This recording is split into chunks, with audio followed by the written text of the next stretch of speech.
Welcome everyone to Welfare and Social Security, first part of a summer series from Action Against Austerity, which is entitled Discussions on Organising Resistance in Post-Pandemic Capitalism. So, without further ado, if our first guest to introduce themselves, which is John, could introduce themselves and the organisation. Thank you. Thank you very much.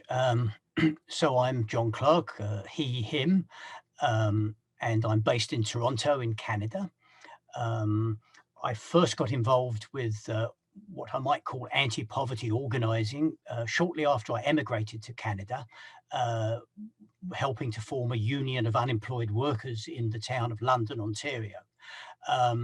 In 1990, the Ontario Coalition Against Poverty, commonly referred to as OCAP, came into existence. And I became an organiser with OCAP, and that's a position that I held for 28 years, stepping down from that relatively recently. So OCAP was formed out of a march to demand increases in what here would be referred to as social assistance. It led to the formation of a long-term anti-poverty coalition. OCAP has always based itself on the proposition that was put forward by Francis Fox Piven and Richard A. Cloud, which is that the main way in which the poor can have political influence is through their ability to create crises for institutions. And that's been the basic form of organising that we've used over the years. We've used it at the individual level, going to social benefits offices and other such situations to demand redress for people. And we've used similar methods of disruptive collective action around the broader issues that people confront. We have been involved in issues of social benefits to a very large degree, but we've also been involved in other areas of poverty and homelessness, demanding shelter for people, fighting for housing repairs, challenging evictions, and these kinds of initiatives. I would say that what's going to take place today is a very, very important discussion at a very, very important time. Since the name austerity comes up, if you believe the International Monetary Fund and Joe Biden, you might conclude that we're putting all that behind us and that a new golden age of Keynesianism is opening up. But I think we need to take that with a great big pinch of salt. I think there's going to be very, very major attacks in the coming period. They're going to be very, very sharp attacks. And we're seeing some of the preludes of that. We're certainly seeing it here in Ontario. And so I think there's an enormous need to organise in the face of that. And that means learning the lessons of the past. It means considering what we're doing at the moment. And it means making, I think, some very, very bold plans about what we need to do in the immediate future in terms of what we're going to be up against. Because I think we've faced a completely transformed situation. This pandemic has triggered something that is going to affect all our lives across this world. And it's going to affect the lives of the poor, the homeless, and the unemployed to an enormous degree. So a very valuable discussion I'm very glad to be part of. Thank you. Thank you so much, John. If WinVisible, I believe it's Claire doing the introduction. Hi everyone, and thank you very much for inviting us to be part of this great discussion. And you know, we've known John in Ontario and our friends in Scotland for quite some years, so it's great to be back in touch. So WinVisible is a grassroots multiracial group of women with visible and invisible disabilities. We're based at the Crossroads Women's Centre in London, and we work closely with other groups there across a whole range of situations and campaigns. All the groups are based on collective self-help, where we share our experiences to support each other against discrimination of different kinds and strengthen each other fighting our cases. So WinVisible does a combination of casework, sharing self-help information on our blog, group meetings and workshops, campaigning, supporting legal challenges, and UK-wide and international exchange. We want benefit rights for all, immigrant and UK born, and for a care income for all caring work for people and planet, which we as disabled women also deserve, because coping with disability in an inaccessible and prejudiced society is hard work. We don't want a regimented hourly wage, but an income to allow genuine relationships to be supported. The care income is being put forward by the Global Women's Strike and the Green New Deal for Europe. Our sisters in the US are pressing for the child tax credits in President Biden's American Rescue Plan, currently being paid to 35 million families, to go to mothers and primary caregivers, and for the 6 months to be made permanent to keep families afloat. This is a massive win, and until now there hasn't been anything like child benefit in the US, only workfare for mothers. So back to the UK. Since the pandemic began, we've been fighting to live and against the government wiping out established rights and resources, which are already depleted by austerity. We faced a cull of disabled people, especially older people in care homes, mostly women, through government policy. Around 42,000 deaths of care home residents are attributed to COVID. We say attributed because there was also a policy of denying medical attention, not calling the ambulance. And we don't know whether COVID was the cause or whether many died of other reasons. Also, residents have been denied visits from relatives and friends who are fighting for key worker status to be let in to provide care and support, which the hard-pressed shift workers don't do. We've seen the deprioritising of home care, social care support, and the deaths of people getting home care is up 50% compared to usual, with 25,000 deaths in England and 3,000 in Scotland, overwhelmingly not COVID. Our group members have suffered and resisted denial of medical treatment and supplies under COVID, problems with food supply, as even if food is delivered to the door, we need support to cook it, extra costs of food delivery, and increased care charges. And we've been supporting disabled women fighting for our benefit rights. Under lockdown, disability benefit claims plummeted. People couldn't get in-person help and advice. Online claiming is not accessible to everyone. Staff were transferred off of disability benefits onto universal credit because there was a surge in universal credit claims. And the DWP wanted to test whether the telephone interviews for disability benefits could be used to disqualify more people. People won 6 months more of the £20 increase to universal credit up till September, but more is needed, and we've been part of the £20 more for all campaign. Carers allowance went up by 35 pence in April to £67.60, while 205 billion is the cost of renewing Trident nuclear submarine, which is recognised to be totally obsolete. Women and men from groups at the Women's Centre have been part of Black Lives Matter last year and demos in memory of Sarah Everard and against police violence. Many women rely on disability benefits because of surviving rape and abuse. WinVisible works closely with Women Against Rape, and we are campaigning against increased police powers. The conviction of a policeman for killing Dalian Atkinson is the first criminal conviction of the police for killing in police custody.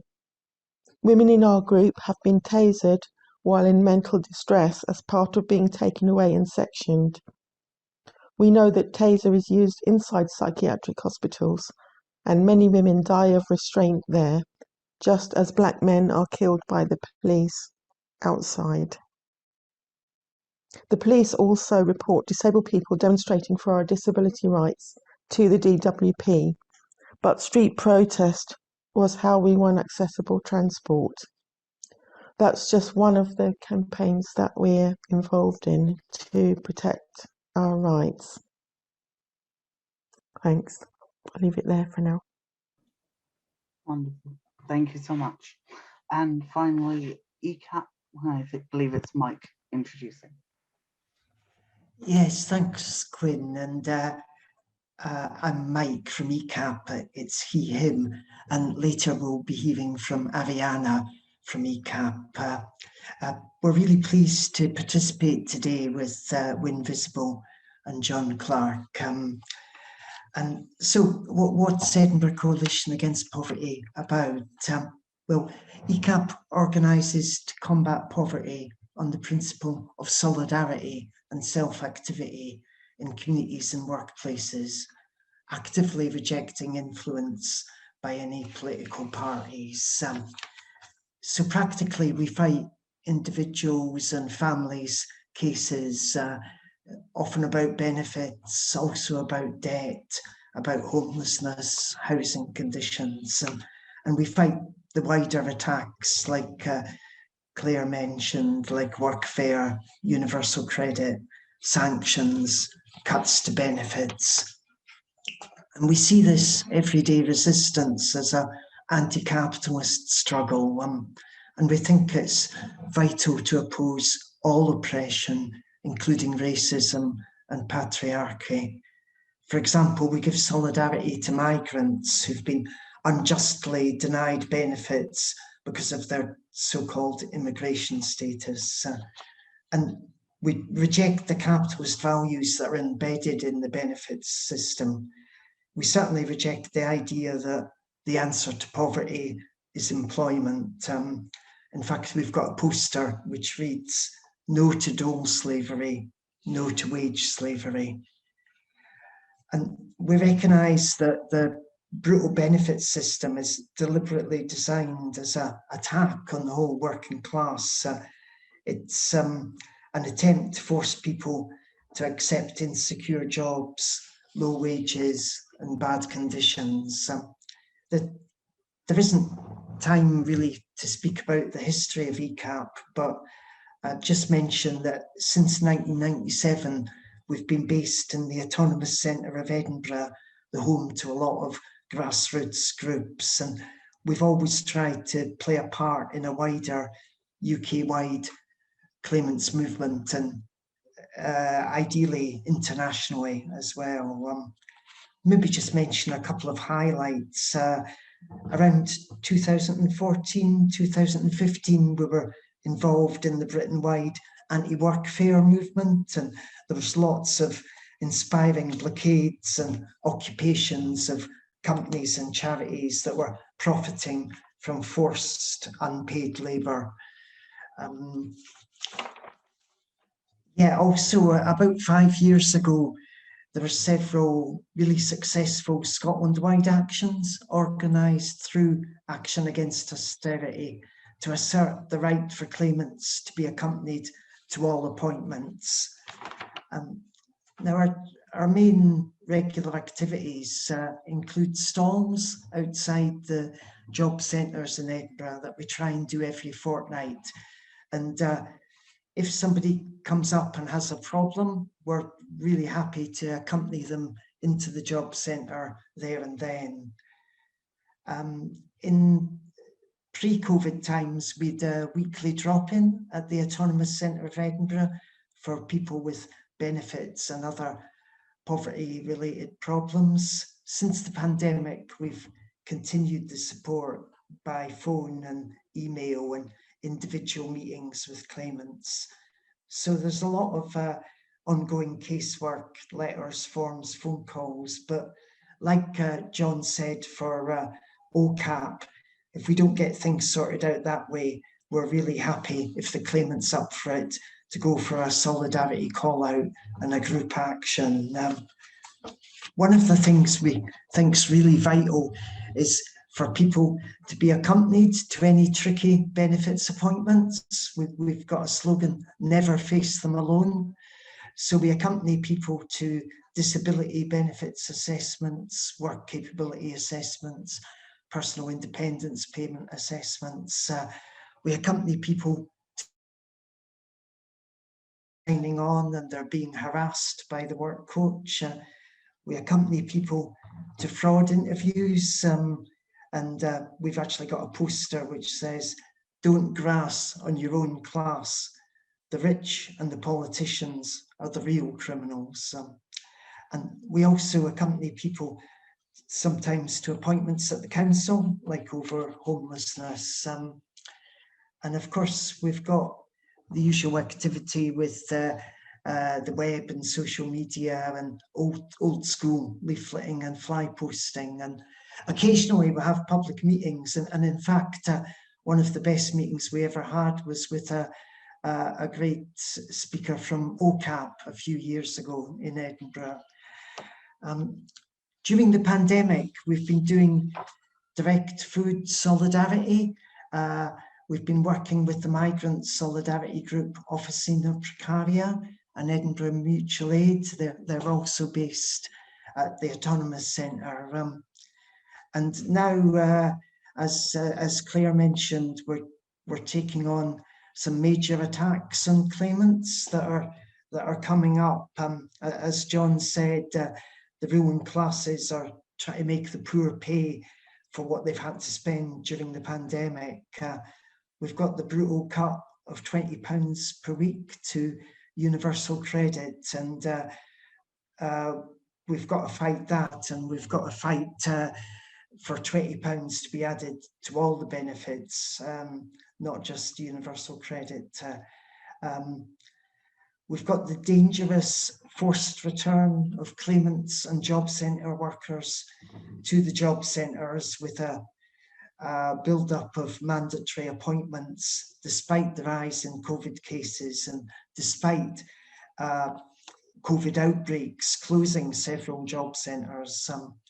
We've got the return to conditionality and sanctions on benefits, plunging people into poverty. We've got the resumption of reviews of disability benefits, which is a huge threat to claimants that are disabled or who have health conditions. And we think it's important to discuss how we can resist these attacks and indeed the whole exploiting system. ECAP believes we need to aim to create a grassroots counterpower from below. So as has been said, we've got the power to disrupt business as usual, because we believe that with enough people, direct action can make the rule of bosses and their political protectors unworkable. Thanks very much. Wonderful. Thank you so much. So our first question is your group involved in fighting individual claimants' cases? If so, why do you think this is important? And how do you think these battles can become more collective or feed into the wider struggle? And if you have any examples, that would be wonderful. I think we'll go to WinVisible first. Thanks, Quinn. Yeah, we do a lot of supporting women who are fighting their benefit cases. You know, it's important for people to win individually as well as campaigning on the principles. And so we have self-help information on different topics, which is aimed at enabling women to have the information about the rules and the exceptions to be able to make their case for eligibility, often without having to do the face-to-face interviews that used to be the majority of the assessment. And our approach is based on rights rather than compliance, because when you look at the a lot of the advice agencies, they tell you what the rules are and what you have to do to comply, and we use our own experience. So we're based on peer support, and we're based on really upholding our rights and what the concessions are, which are there and which are underused because either people don't know about them or people are discouraged from relying on them. And we just helped a mum on universal credit to win £4,000 backdated disability payments of universal credit after she was told by Maximus that her phone interview was inconclusive. And we got advice from a welfare rights organisation, which was about unreasonable delay. Unreasonable delay was one issue that we pressed on, and also that the Universal Credit Regulation 44 says that you may be called for a face-to-face interview, but you don't have to be. So basically, they can assess on any information. It doesn't have to be an interview, which is the same as for ESA, and it was basically adopted into universal credit. So she had been battling for about 10 months individually with Maximus, and they had been referring her to their complaints procedure, completely useless. And another thing that happened was she got a very off-putting reply from her MP, basically saying they were making inquiries, but they couldn't do anything that was against the rules, and they could only, like implying that she was being pushy when it was actually, a real hardship that was being exposed, and they just declined to pursue it. And they also sat on a reply for a month, which we needed to act on. That was really awful. So we were trying to get them to do the assessment on paper evidence and also on exceptional circumstances, because exceptional circumstances and substantial risk if you're placed under work conditions for benefit is supposed to be one of the main routes into either ESA or universal credit, but it's very underused. Maximus refused to do that, and so they ended up doing a second telephone interview that I was also on, and I was told to tell the physio that was doing the assessment that unless they decided within 5 days, we would send a legal letter to the DWP, because by that time the delay was gross. And they did.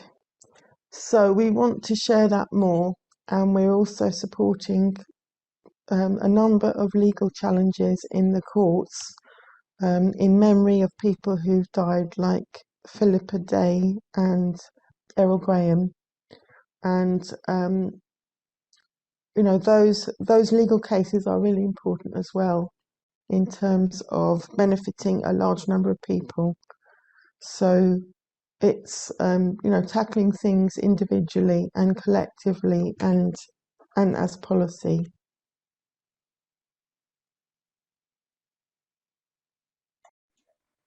Thank you.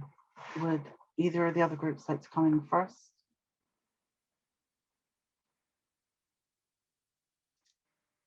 Go to John then.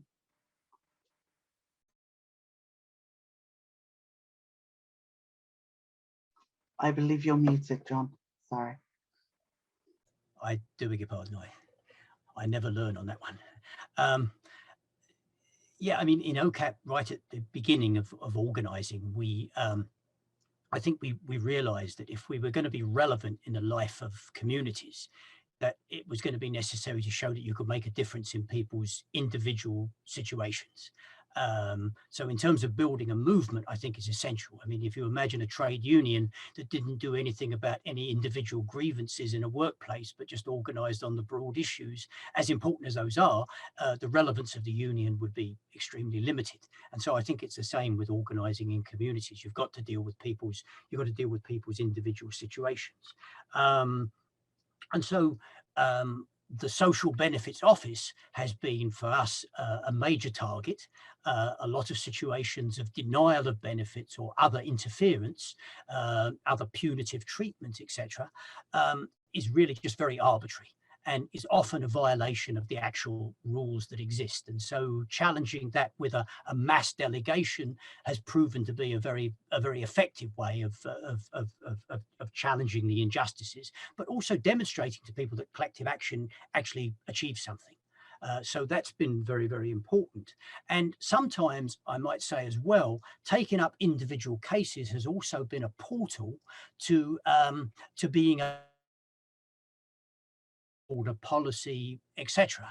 A case that I remember really well that I think really exemplifies this is there was a benefit paid out in Ontario to people on social assistance called the Community Startup and Maintenance Benefit. And essentially it was there for people who were seeking to obtain or defend their housing.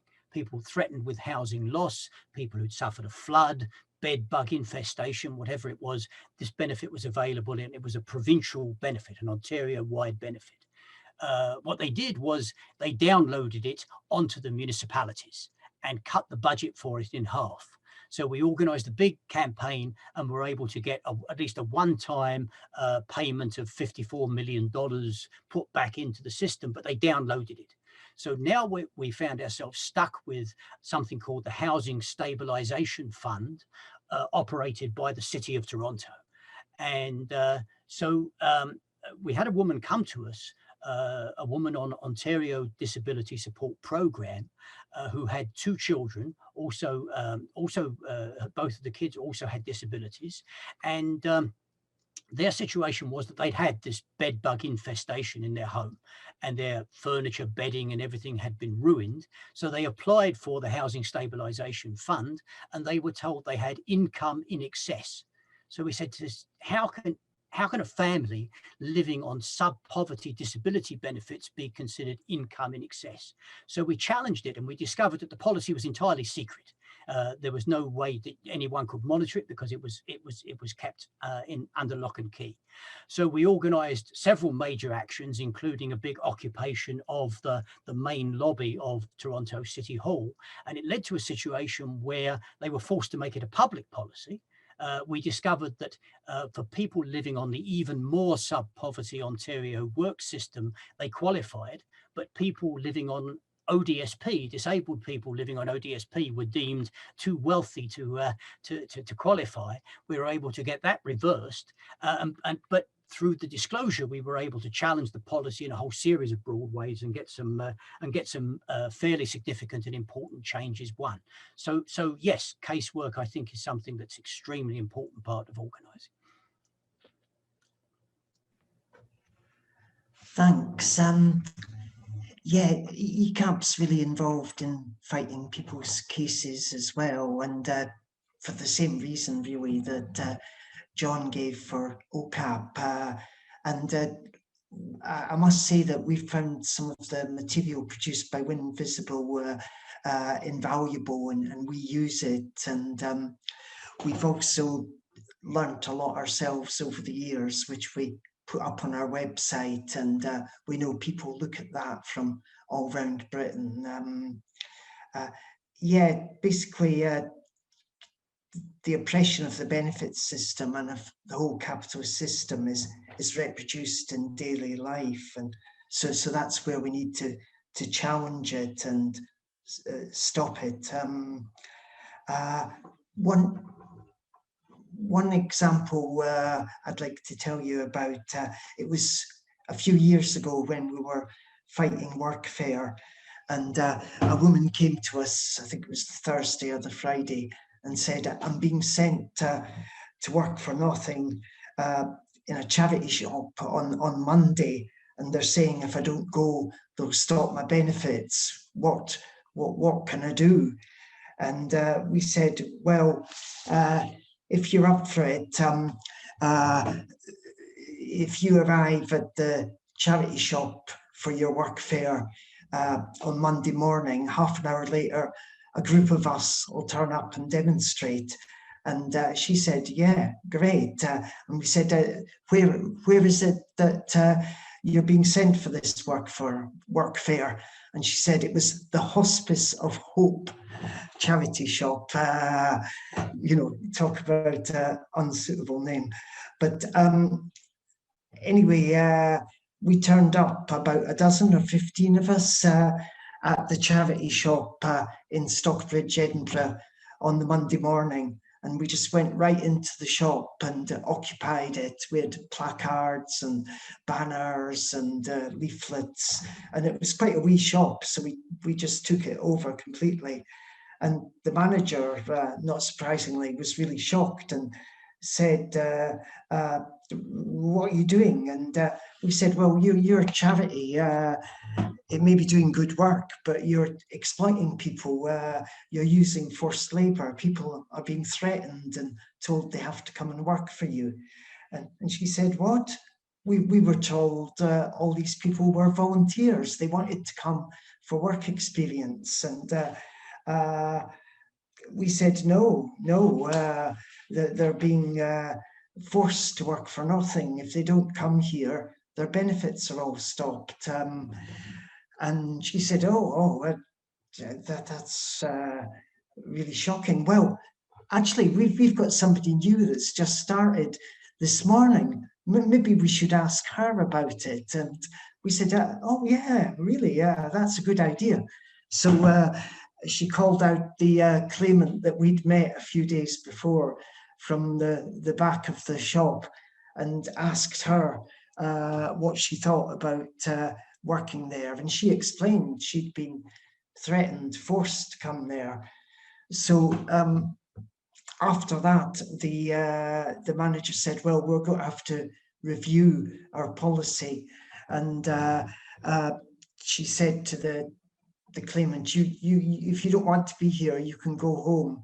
And I'll explain that you turned up, but that we're now pulling out of this scheme. And right enough, the charity did pull out of workfare. And so the direct action, which had started with one person being sent to the shop, the direct action had been a real victory. And we did similar actions at several workfare employers, and they were always really successful. So I think that's an illustration of how if sort of individual struggles are approached in a collective way, it can actually have a real impact. And if that sort of direct action becomes widespread, it can make oppressive policies like workfare unworkable. And you know, historically that has happened. For example, the anti-poll tax non-payment movement in Britain effectively made the poll tax unworkable, and the government had to give in. Yeah, thanks.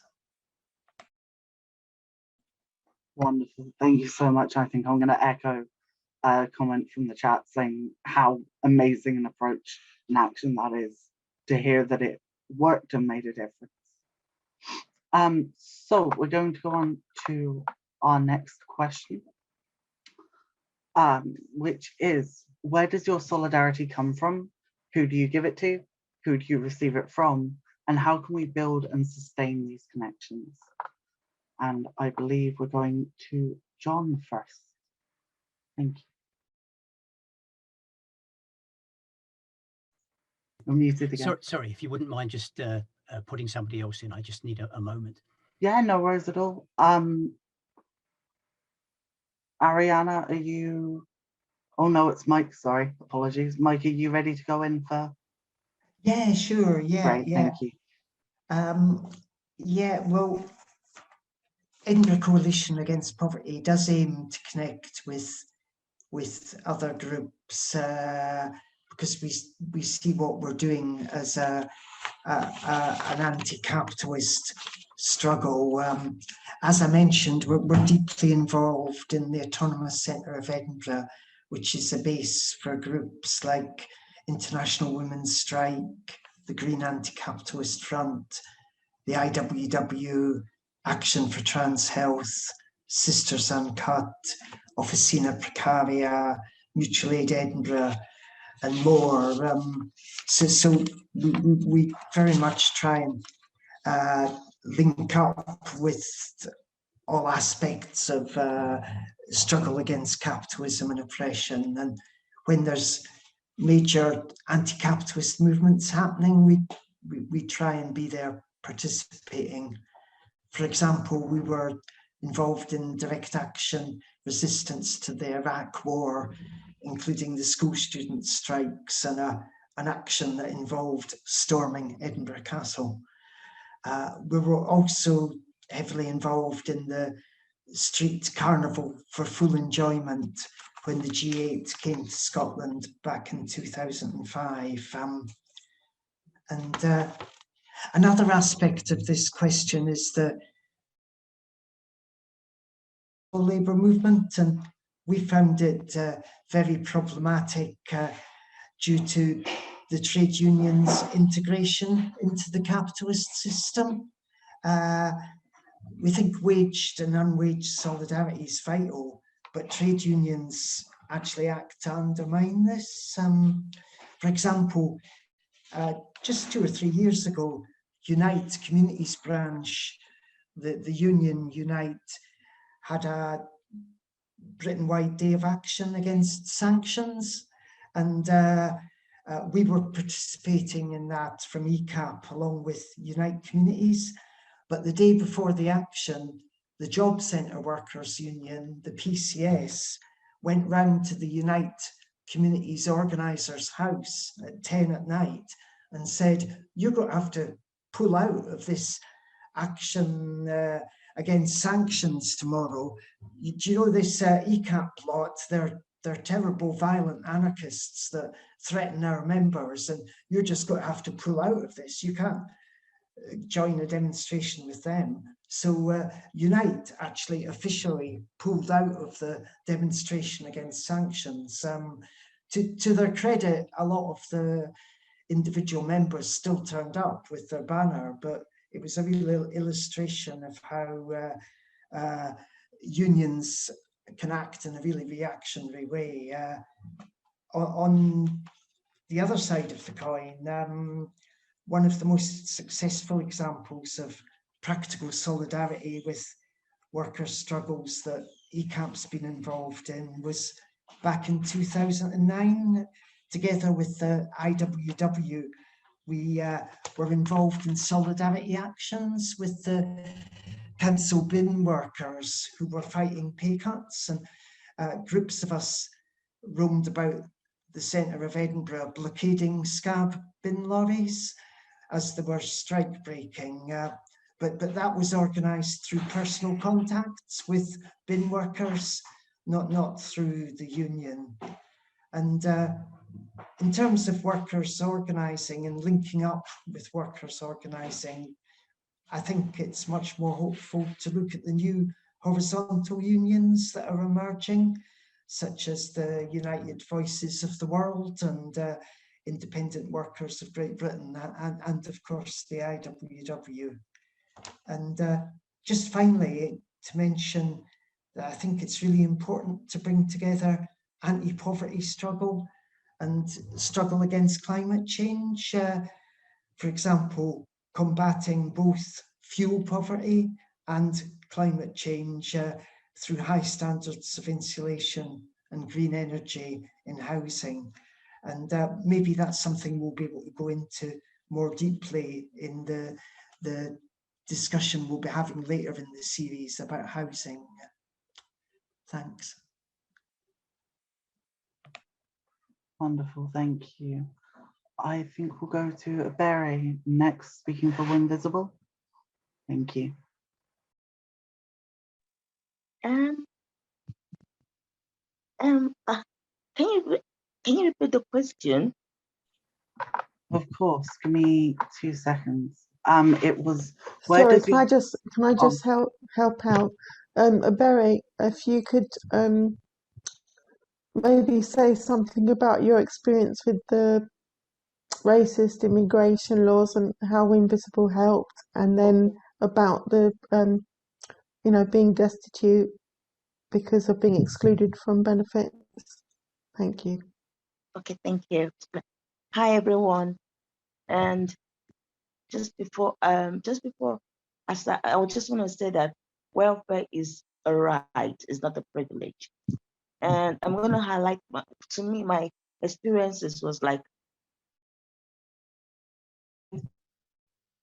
I was trying to apply for asylum. I was with WinVisible in London.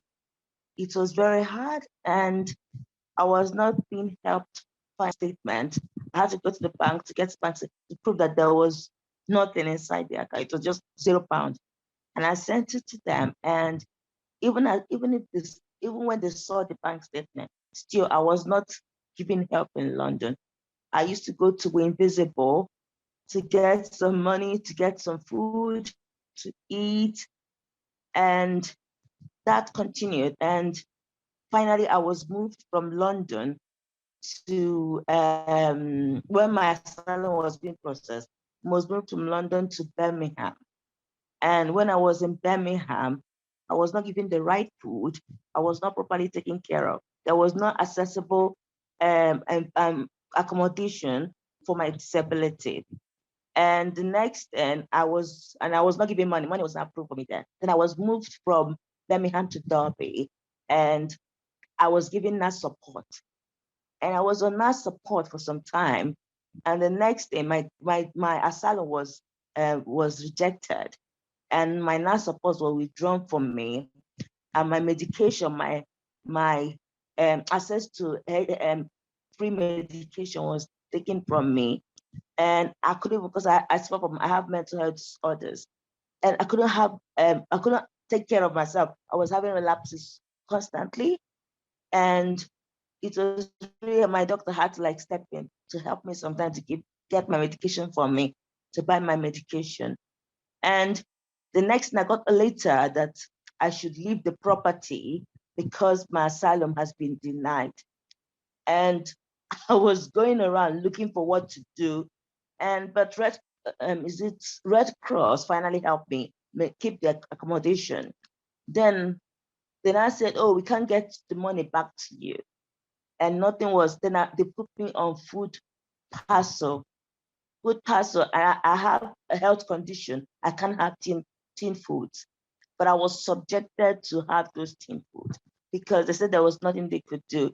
Despite a letter sent from my doctor to them that I have severe health condition, I can't have tin food. They denied it. I was on tin food, getting on well for a long time, and which really impacted on my mental health, impacted on my way of living, and impacted on my relationship with people. It was, I don't know how to put it. It was something that I was so surprised that I would be denied that. And I kept living with that, and for 7 good years before my papers came in. And even when my papers came in, I still struggled to get accommodation. I went to the council, and the council was like, are you sure that the Home Office gave you, are you sure the Home Office gave you, are you sure the Home Office gave you 5 years, or did they give you limited access to limited access to assess things like getting accommodation and benefits. And I said, they gave me, I had to bring my letter, and they still had to query that letter. They queried the letter from the Home Office saying that I can access benefits. And today I said I was doubtful. I didn't understand because I was new to this. I didn't know if I really was, I was meant to get that or not, Thank you. And that was just it till finally they gave, yeah. Sorry, Vera, I just wanted to add on before we run out of time. Yeah, we do help women who have just won their status and who are trying to negotiate the benefit system and the community care system. And I just wanted to mention a couple of other groups that we that we are from and that we connect with, which is mothers who are up against social services taking children away and fighting disability discrimination. And we're part of the Support Not Separation Coalition, which has a slogan saying, take away our poverty, not our children. And we also highlight the impact of care charges, which are deductions from disability benefits to pay for social care services, which affects anyone who's getting any care benefit. So I just wanted to add those under that question. Thank you. That's all wonderful. Thank you so much, and thank you for sharing your story. What we can do at the end or during, if we could collect up any links to highlight, that would be wonderful, and we can share that out as part of the collection at the end of this. Finally, going to pass to John, if that's okay. Great, of thank course, you. yeah, thanks. So yeah, I mean, in terms of OCAP's solidarity work, we always viewed ourselves as an anti-capitalist organisation. And so many of the links and alliances that we formed reflected that reality, but also very critically in terms of specifically Canada. It's very important, I think, particularly for people in the UK, to understand that the great difference here is that Canada is a settler colonial state. It was established by the genocidal dispossession of the indigenous nations here, and that casts a shadow over Canadian society on an ongoing basis, and particularly with regards to poverty issues, to a degree that's mind-boggling. So that 2% of the population of Toronto are Indigenous people. 33% of the rough sleepers in Toronto are Indigenous. It's an absolutely devastating reality. And so solidarity with and joint action with Indigenous people has always been a huge priority for OCAP. The campaign that I mentioned, where we challenged the cut to the community startup and maintenance benefit, Indigenous communities on the North Shore of Lake Huron blocked the Trans-Canada Highway as part of that campaign. So absolutely critical component of the work. And similarly, anti-racist work has been very, very important. Links with No One Is Illegal, challenging the racist immigration system to an enormous degree, and levels of trade union solidarity. I too could tell hair-raising tales of bureaucratization and right-wing politics and such like. But there's also been very positive and strong connections with workers through trade unions, with the Canadian Union of Public Employees has worked with us around the inadequacy of social assistance rates in ways that have been very, very good. We once organised an action with the Canadian Union of Postal Workers, a union that has a very militant tradition, where a couple of shop stewards were victimised. And so we picketed the workplace because by the Labour legislation prevented them from doing it during the life of a collective agreement. So we picketed the workplace, and representatives of the union who were not actually employees of the post office at that point were with us to point out management. So what we did was we allowed workers to come into the workplace, but no management to come in at all. And so they had what they called a boss-free day, and they got the mail out quicker than they would have done if the managers had been there, and then held a rally in the canteen. So I mean, that's kind of stuff was really, really important. And as well, in some of the work we've done, we've had to reach out to allies and form broad alliances. We organised a campaign around a benefit called the Special Diet that was of enormous importance, that got hundreds of millions of dollars to people, actually, a very, very important campaign. And to do it, we needed to work with medical providers, we needed to work with healthcare centres, we needed to work with community organisations of one kind or another, sometimes quite conservative in their outlook. And that's been, I think, an important consideration as well. And I would just like to finally emphasise the point that was made that I think is really critical, is that the question of climate change and the broader ecological crisis is going to so much shape our lives, and especially the lives of poor communities. It's going to play out along the lines of the class-based and the racial and the global inequalities of this world. And we're going to have to be absolutely at the forefront, I think, of forging alliances on that question. Wonderful, thank you so much. So for the last question that's going to come forward from ourselves, again, if you have any questions you'd like to ask the panel, I'll be available after the Q&A. So our final question is one that I think comes from a place of being part of a very small group, particularly for me, as we are just the IWW Unwaged Workers section is just getting going, and obviously numbers are difficult to maintain. So with that in mind, our final question is, how do you keep your movement going? Do you have problems with low numbers? Do claimants you support then join the movement? And what could be done to help keep people involved? We're going to go to Claire from WinVisible first. Thank you. Thank you, Quinn. I think the pandemic, people have been very isolated and also have suffered deprivation and bereavements, which obviously has been on top of the the usual challenges that people face. And in fact, meeting on Zoom has been really a lifeline for a lot of people. I mean, despite some people being excluded from online, at the same time, being online for those of us who can has been really invaluable and has kind of pulled people out of extreme isolation and losing a grip on reality and that kind of thing. So I think getting together, we gain strength from each other and are encouraged by being together.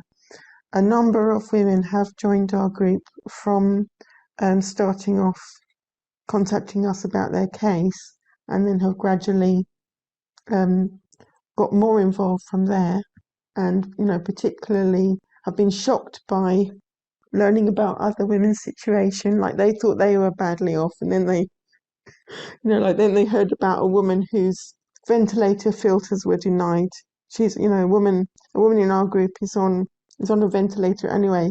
She has muscular dystrophy, and because of the COVID, her filters were diverted to the COVID effort, and so she wasn't allowed them and had to threaten the hospital with legal action to get her filter supply. So other women hearing that story, like, really shocked about how badly we're being treated, and really kind of galvanized to get involved and to campaign. And we do support each other in practical ways, not just talking, but also trying to address problems people are having, recognize everyone's contribution and different experiences. And also, it's really important to celebrate our wins, however small, because if you think of how many thousands of people are affected, it's overwhelming. But we can do a lot by sharing how we've won things, and women do take the initiative from that, because a lot of people feel very angry about how they're treated and are ready to fight their own case, and then you find out later that they used your leaflet or they used some information and even took it further. So that's really good. And then also keeping in touch with what different groups are doing and seeing how we can support each other. Wonderful, thank you. John, are you? Yeah. Thank you. Thank you. I mean, so much of what Claire said sort of applies, and there's no need to be repetitious. But I mean, this has been a very difficult period. The pandemic has posed its particular difficulties with all the isolation and the dislocation that comes with it. But during the pandemic here, as I'm sure in other places, there have been some particularly key struggles that have happened. There was a flare-up coming out of the United States of the Black Lives Matter movement that spread to Canada and was very, very important. There's been big struggles around the city's attempt to drive out encampments of homeless people without providing adequate alternatives. And there's been really critical struggles around anti-eviction stuff that's been very, very effective and very, very important. And all of those things people have joined in and participated in ways that really, really matter. But I think the thing I'd really like to say is that we've gone, all of us, through a long period where we've been fighting largely defensive struggles on a relatively small scale.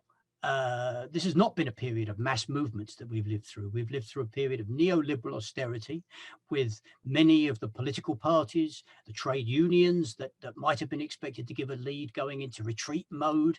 It's been a demoralizing and a very difficult period in many, many ways. And people have kept alive struggles, and that's been very, very important. But I really do think there's a sea change. I think there's a change in the situation, and I think there's a change emerging in people's consciousness. And so I think we need to grapple with these questions of, the immediacy of measures we need to take. But I also think we need to keep our eye on how enormous and profound the changes taking place are, and what potential there is opening up before us to no longer be fighting those kinds of defensive struggles, but going on the offensive. What the real possibilities for mobilizing not relative handfuls of people, but large numbers of people. This is a time when we're seeing social explosions happen. I mean, who would have imagined that when the cops in a fairly routine way in Minneapolis murdered a black man, that there would be the largest mobilization that had taken place in the United States, larger even than the 60s or the 70s. And that's what happened. And that's the kind of volatile period we're living in. So I do think we need to have a sense of not just unfounded optimism and starry-eyed wishful thinking. I think in a very practical and clear way, we can see this as a period opening up when real, radical, bold action and clear anti-capitalist politics really come into their own and resonate with the thinking of people on a large scale in ways they haven't done up until now. Great, thank you so much. And finally, if we could go to ECAP, and I believe it's Ariana who's going to be taking this question. Yeah, thanks. Yeah,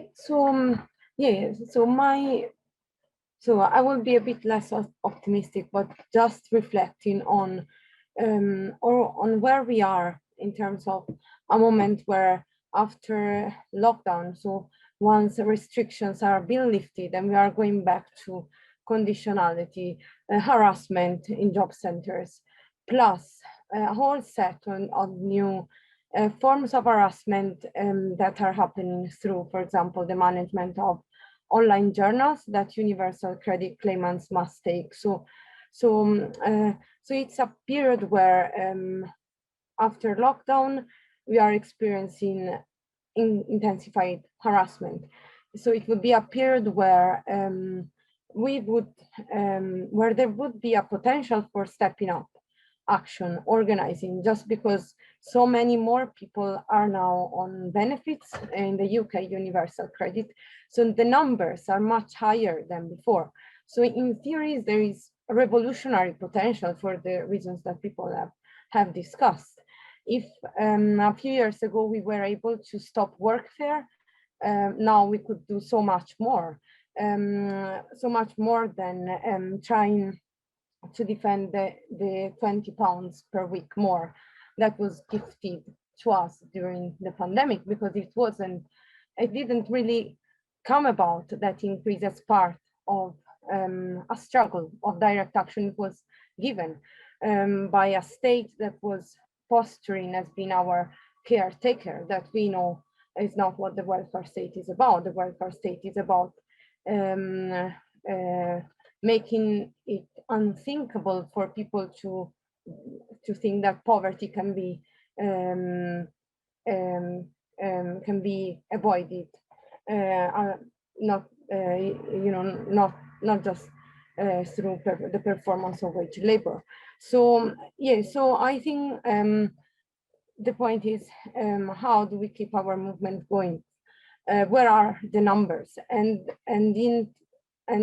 our experience has been that we have a problem with numbers.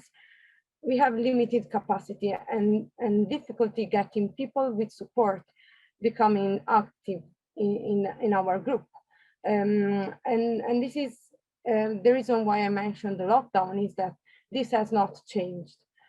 Despite the increase in numbers of people being unemployed, there hasn't been an increase in people becoming involved, which for me is food for thought, because it means that we need to do a lot of work in terms of transforming our organizing. So, for example, how do we move away from a provision of support that is closer to the provision of a service, similar to what, I don't know, the Citizens Advice Bureau would provide. Of course, we provide it more politically, but still it's a service unless people get involved and move that towards some kind of mutual aid. And we need people getting involved also because lived experience of claiming allows us an insight into what's happening behind the scenes, what's happening with online journals, like lived experience is key.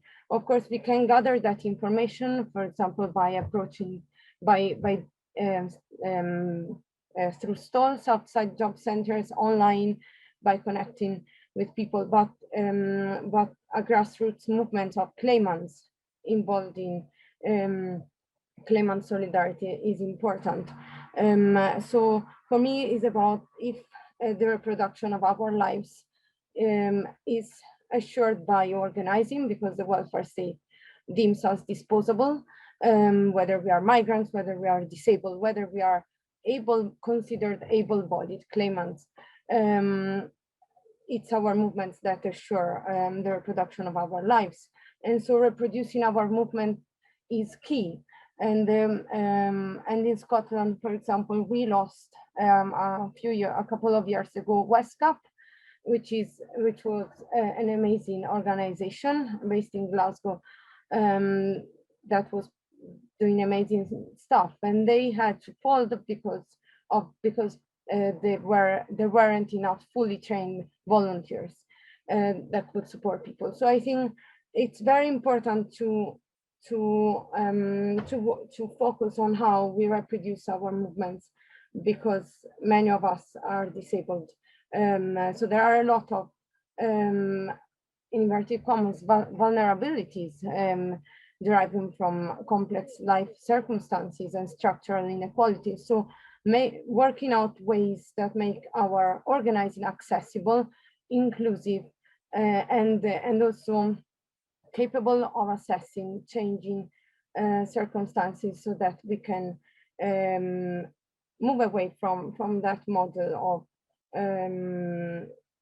provision of a service towards some kind of provision of mutual aid. I think I don't think it's not appreciating what we've won. It's more about appreciating that at this moment, with so many more people who are on universal credit in the UK and on benefits worldwide, people who were not used to harassment, who maybe thought the welfare state was a fair institution, now encountering the welfare state, we've spoken to people, it's been traumatic. So that there is a lot of revolutionary potential of people becoming involved, and I think to make that bear fruit, I think we need to work out more ways of connecting with each other. And one final point about There used to be a welfare action mailing list connecting groups involved in welfare action in the UK, and that has not been active for a while. So I think, again, one useful way of thinking how we can boost our connections would be thinking how to resurrect, for example, a welfare action mailing list, both UK-wide but also internationally. And this relates to maybe another question, but it's about thinking how do we keep in touch beyond, starting with maybe, but also beyond events like this one, so that we are really connected as part of a movement and we share knowledge, strategies, and things. Yeah, thanks. Wonderful, thank you. Claire, I just wanted, I saw that your hand came up. Sorry, No, I no. missed saying something important, which is the fight against poverty can come from unexpected places, and Marcus Rashford has really done an enormous amount for children of all backgrounds, you know, facing hunger, and has won against the government twice, and has enormous support, you know, because he never got cut off from the community he came from.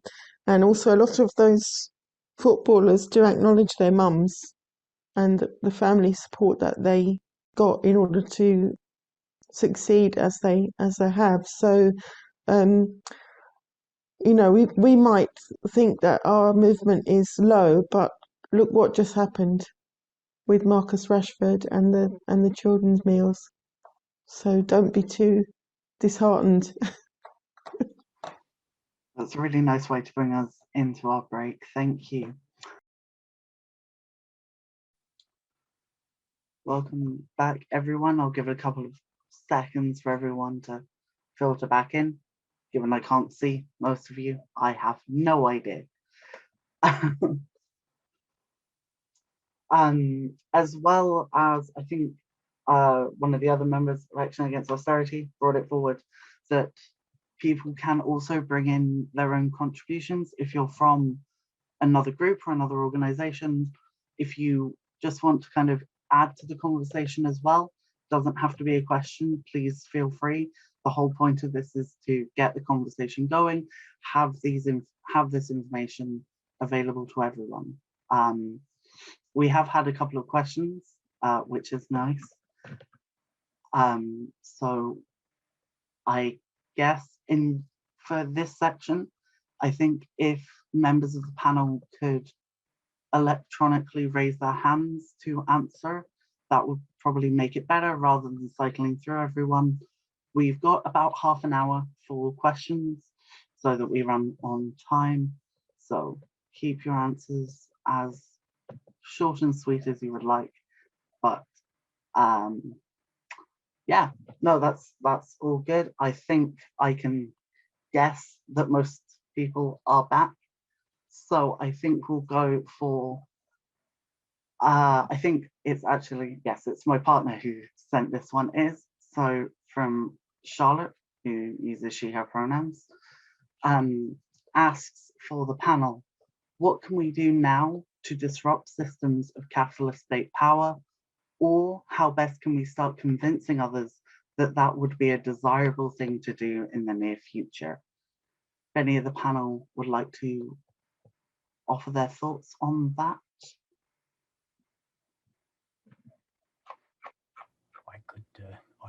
I could take a crack, and I'm sorry, I'm having trouble with my electronic hand here. So no worries at all, John. Thank you. Yeah. Yeah. I mean, I think that's really a really important question. Is how can we disrupt capitalist state power, and how do we convince people? First of all, I don't think that the problem is that there's this deep reactionary conservatism that's sort of just draining the life out of everyone. I think there's a great deal of anger and a great deal of support for bold action. Not a lot of clear ideas of how to move forward, that's absolutely sure. But I mean, a number of years ago in Montreal, a group of people went into a big fancy hotel and took out the big rich buffet and took it outside on the pavement and fed homeless people. And they did an opinion survey for whatever reason. I don't know what possessed them to do an opinion survey. They did an opinion survey and they found overwhelming public support for that action. And you get similar things. I just saw a poll in Canada saying that 70% of people in the middle of the pandemic feel that fundamental changes are needed in Canadian society. So I mean, those moods are there. But I think, like all these things, it's really unpredictable what's going to actually spark people. I mean, I come back to the killing of George Floyd in Minneapolis. I don't think anybody imagined that would have happened, but it happened. And I think it's really a question of being of recognizing the kind of period we're in. Not to say that translates into some immediate recipe. It absolutely doesn't. There's a need to do the plodding, consistent work. But I just maintain the position that I think we need to have a sort of a really bold perspective. We need to recognize that this is a period when things can change so suddenly, so rapidly, and think at it from that point of view and have that kind of perspective. And I think what they're going to try and impose on people in the wake of this crisis is going to be something that is going to spark really, really big resistance. But the question is to give it some kind of sustained organizational form. And there's not a lot of models there. We've got to think seriously and have major discussions about how we contribute to taking that forward. Great, thank you. I think Claire went up first. Thank you. Thank you, Corinne. I think with a lot of things, we don't want disruption. Like, we want restoration of the established welfare provision that we had before the Coronavirus Act was brought in March 2020. We want welfare payments to continue. We want people to be able to get through to the helplines. We want people to be able to get the social care that we need, instead of the councils having the option now of picking and choosing what they provide, because they were given easements to the Care Act under the Coronavirus Act. And I think, well, in the UK campaign against care charges, we've had quite a lot of discussion about tactics, because quite a lot of the active groups, the women from those groups, are in Tory constituencies, and they're like, well, how can we get our MP on side? And if you say you want to scrap charges, that sounds too extreme, and surely we should ask for something not quite as extreme, get them on side. And we believe strongly that that we shouldn't tone down our demands, that we often get less than what we demand. So if we start reducing what we're asking for, it's going to be even less, and you'll just be negotiating about how much to pay, which is, for example, Age UK has a campaign called, what is it? Keep Your Promise, Boris, which is about more funding for social care. But they're not against charges. They're just against very high charges. And they've never called for a living wage for family carers or other carers even, particularly. So it all becomes very tame, and so I think human interest stories are really important, and they convince people that you wouldn't expect to be convinced. And also there is another sort of influence which is not great, is groups are being told that they have to take a sort of PR campaign approach to their campaign. We all want to live in a world where everyone has enough to eat, and it's that kind of, it's a bit cozy and a bit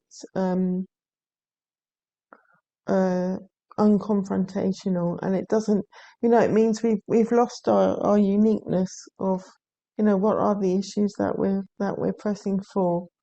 And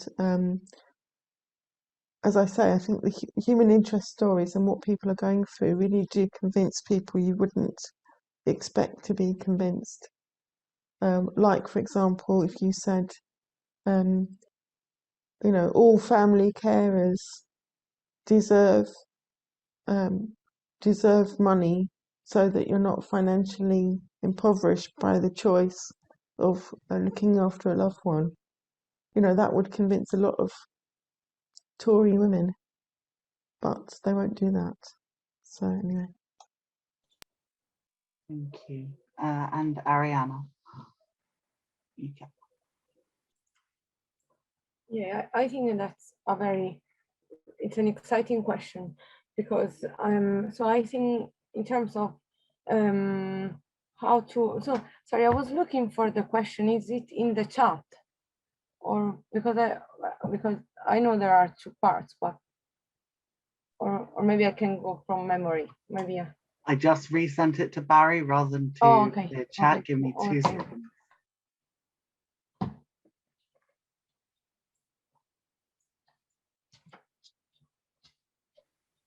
Oh, thanks. Yeah, exactly. Yeah, thanks so much. Yeah. So I think So the first part, I think, with the pandemic has just allowed people as mainstream some kind of appreciation of the ways in which within a work-based society lives are differentially disposable. So and in a way this is something that poor people, claimants and have always, and also so just thinking from so also people of color and indigenous people and trans people, so categories who have been historically oppressed, have always known. But during the pandemic, I think it's become clearer to all that under capitalism, the demands of capital comes before people's needs, and all our lives will be disposable at some point. So I think an alternative is more easily imaginable now after the pandemic, despite the fact that, as always, in the pandemic, people died based on structural inequalities. But I think there is a lot of that. I think it's an encouraging moment, because for it's a unique moment where we can say comfortably that a work-based society does not lead to the social reproduction of our lives, not just the biological. So I think trying not to holding on to these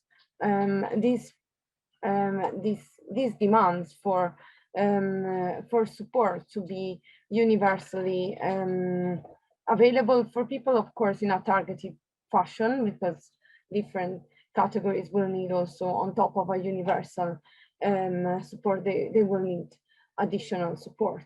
But this, like Eber said, this point that social support is not a privilege, is a right, that the solution to poverty is not employment, must come from the state, and that's because all our work has been expropriated. So our demand can only be that we demand social support as a matter of right. So I think after the pandemic, this is something that is more that can be mainstreamed, and also I think after all people, different kinds of people losing their jobs and being made disposable, I think there is much less appeal in pursuing a chimera of a work-based society, delivering social justice for all. Wonderful, thank you so much. I believe Barry has a question. I think you can unmute yourself, so we'll go from there. Thank you. Hi, everyone, and thanks so much for the discussion. It's been wonderful to listen to. I was curious to know what how does international connections strengthen the welfare and social security movement?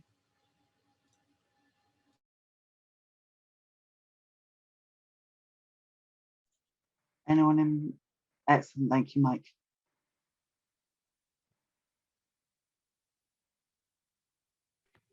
Yeah, sorry.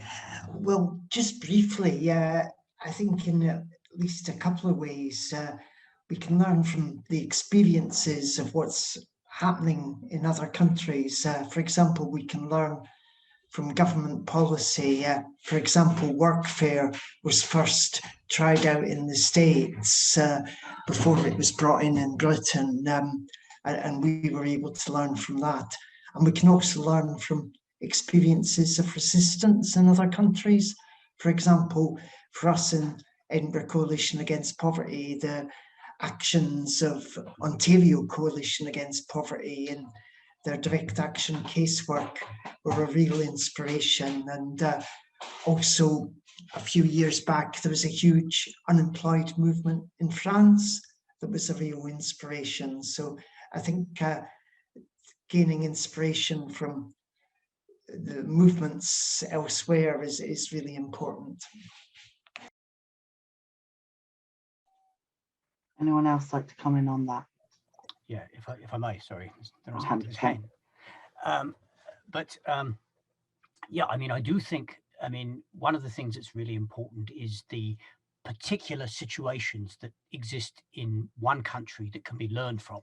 For example, I mean, post 2010, the UK has had some pretty devastating experiences around the implementation of an austerity agenda that has been a harsh but a very important lesson to learn, and the ways in which people have organised have been very, very important.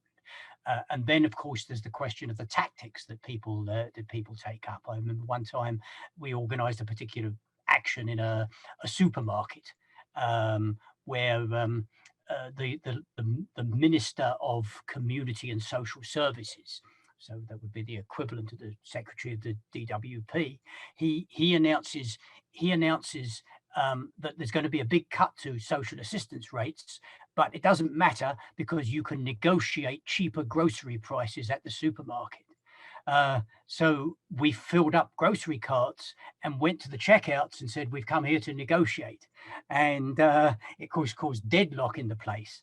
And then we noticed that I happened to be at a conference in Montreal, and this man came over from Paris, and they'd seen that and done exactly the same thing in Paris. So, I mean, so those kinds of lessons are really good. But I also think as we build this, we've got to talk in terms of how we actually coordinate, how we actually organize weeks of action, days of action, solidarity actions in support of other people, going to embassies and consulates around people who've been arrested, around particular issues and struggles, and sort of find ways to really, really support each other in ways that are a bit more than just sending nice messages.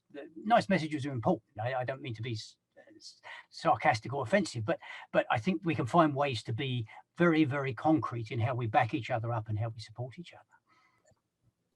Wonderful, thank you. Claire?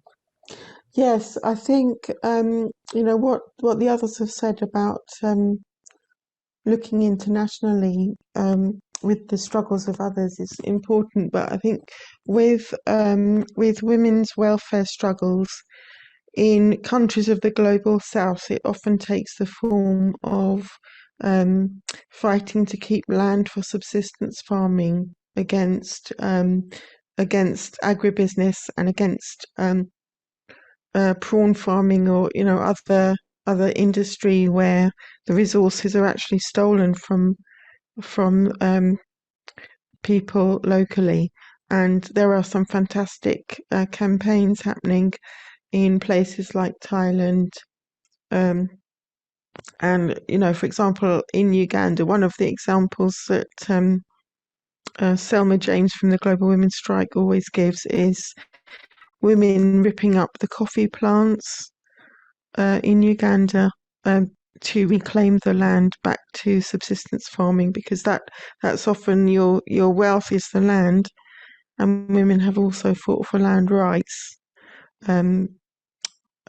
against men's control of property as well. So just be a bit more flexible what you think of as welfare, as what is a good approach, and just be open-minded, recognize things that are happening.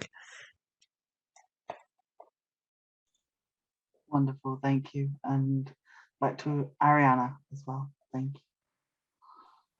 Yeah, connecting to what people have said, I think the point about building some kind about coordination, so translating, so finding some way of building and fortifying the links that we may establish by sharing stories, sharing on social media, or by meeting in events.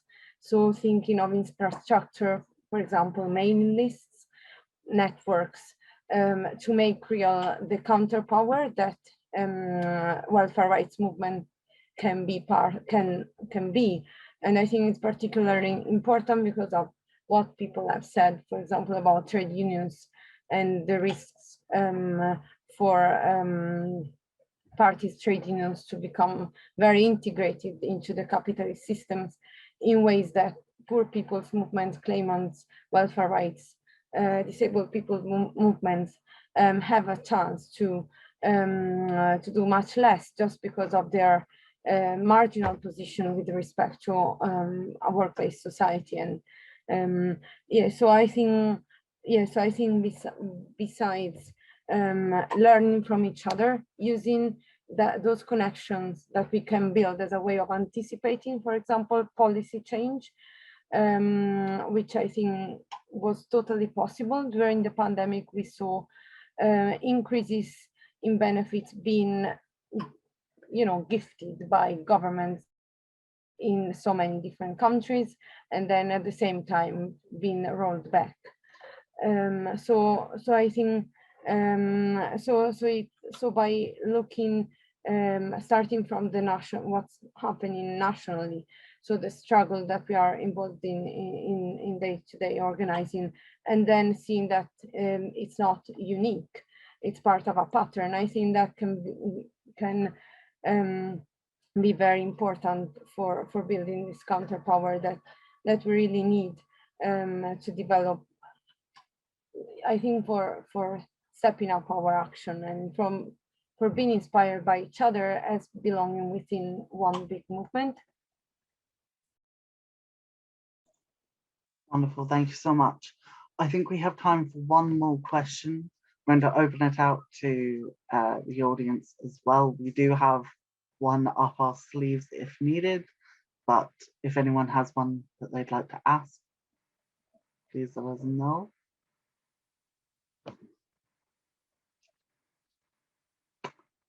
I'm going to take that as not.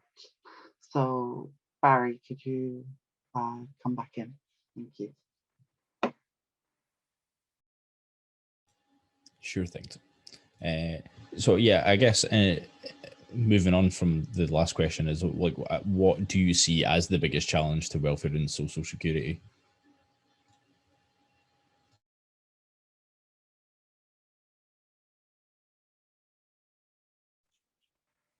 Anyone want to jump in first? Yeah. Great, thank you, Clarke.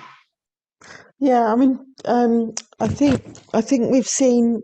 Oh, sorry, am I still connected? I think we've seen the government use the pandemic as a opportunity to take away rights, and to assume powers which we didn't want them to have. I think that's the biggest threat. But as I mentioned with the Marcus Rashford campaign, I think there's a lot of resistance to that coming from unexpected places.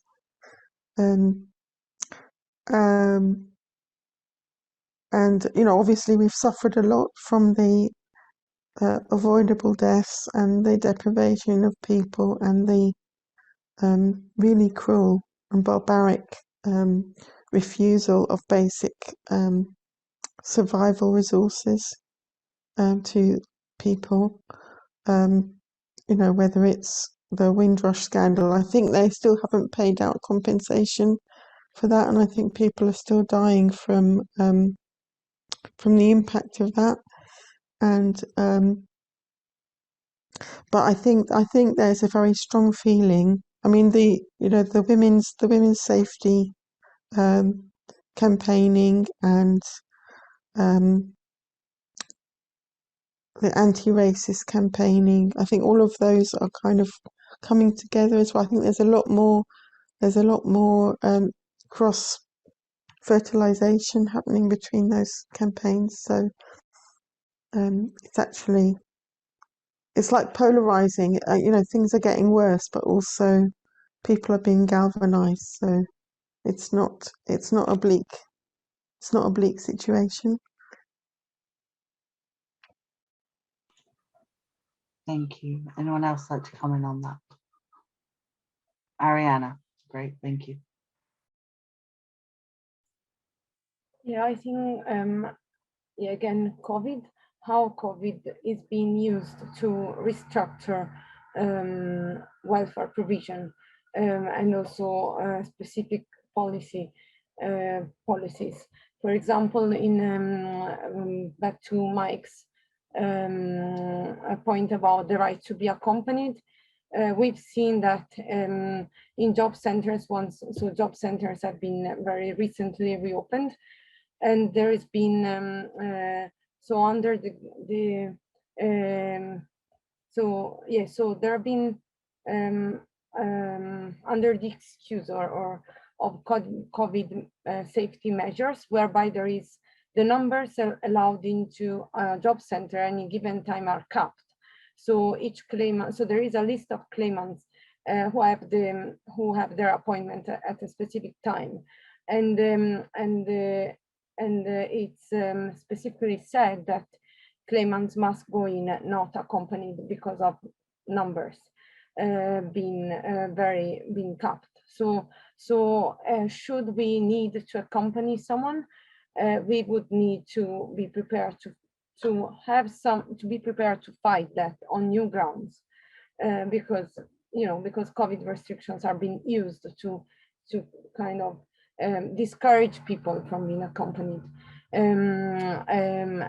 So that's and a second point, in Scotland there is no workfare, but from experience, the huge number of claimants means that work coaches have very limited time, even less than before. And so this organization called Fair Start has been drafted in to provide support to people belonging to categories, for example, with health conditions or with single parents. So this is voluntary in theory, but it's very clear that if you refuse that support, you might incur harassment from your work coach. So it's a soft touch way of trapping people into activities that then are going to that you can't get out of, and these involve many hours per week of attending compulsory courses, having long appointments, while with your work coach you would have a 10-minute appointment every 2 weeks. With this Fair Start organization, you would have at least 1 hour per week plus all other activities. And this is because they are saying with COVID there are more people, and so work coaches can't do everything, and so these organizations are helping. So I think COVID in very sneaky ways is being used already for implementing more harassment and more forcing people into a life that is so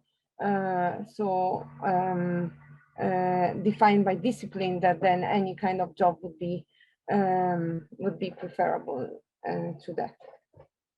Yeah, and it would be good to gather again internationally, to gather stories, or to gather examples of how this is happening. So of how COVID is being used to restructure welfare provision. And I've given 2 examples, but in terms of actual harassment and changes and transformation. But I think gathering examples internationally would be very helpful to build a clear picture of what's happening.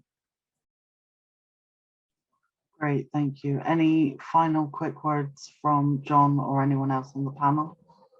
Okay, wonderful. Well, that brings us very nicely to an end to the evening. Thank you all so much for coming along.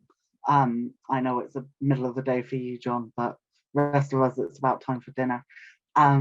Please do sign up for our mailing list. It's gone through the chat a couple of times. All of this will be sent out, as well as a collection of things that have kind of happened and things that I've talked about. Any links that you post in the chat will be available as well. I'd like to thank all of our speakers, Claire and Ibere from WinVisible, John Clarke coming all the way from Canada, again, thank you so much, and Mike and Ariana coming from ECAP. I would also like to thank the rest of the Action Against Austerity group, who none of this would be possible without. That also includes Ariana and Mike, but also Barry, who has been doing all of the tech and definitely is the main one who made all of this work, and Keith as well for always being on the ball with things. I think that's it for the evening. Thank you again all so much. It was lovely meeting you all, and hopefully there's a little bit of hope left in the world for all of us, and we'll see you again for hopefully for our next session.